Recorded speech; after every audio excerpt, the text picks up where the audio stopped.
পম্পা বলছি রান্নাঘরে বাড়ি থেকে আজকে দেখাবো আর মাছটা কালিয়া কাবাব বানাবো। তা আমি লেবু দিয়ে নুন হলুদ মেখে রেখে দিয়েছিলাম কিছুক্ষণ, এই তেলের মধ্যে ভাজতে হবে মাছটা। এই যে তুলে রেখে দিয়েছি, ওই তেলের মধ্যে আমি আদা টমেটো বেটে রেখেছিলাম সেটা দিয়ে দিয়েছি। সেখানে নুন দিয়েছি, হলুদ দিয়েছি, লঙ্কা গুঁড়ো দিয়েছি, গরম মশলা গুঁড়ো দিয়েছি। আমি এবারে কিছুক্ষণ মশলাটা কষবো, তেল ছেড়ে গেলে তারপরে জল দেবো। আর মাছে কালিয়া হয়ে গেছে, খুব অল্প তেলে, কম তেলে রান্না। আমি এবারে নামিয়ে নেব।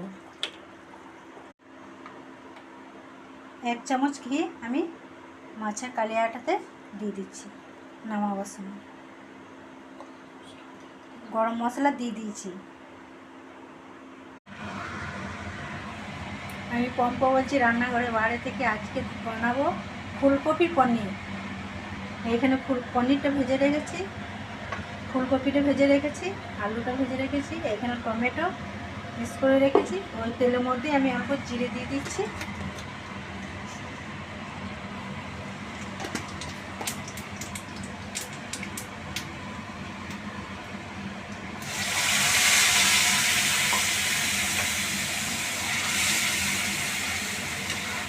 টমেটো বাটাটা দিয়ে দিয়েছি।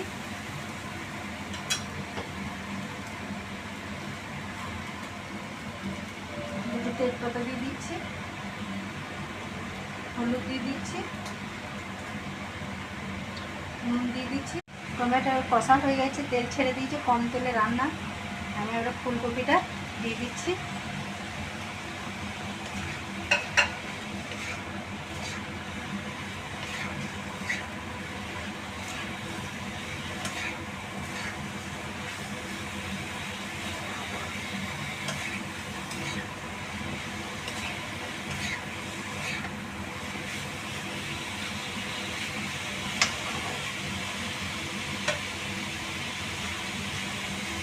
জল দিয়ে দিচ্ছি।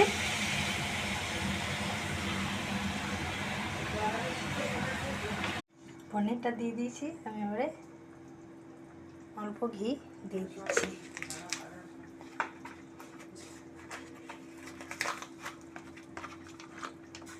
গরম মশলা অল্প দিয়ে দিচ্ছি নামাবার সময়।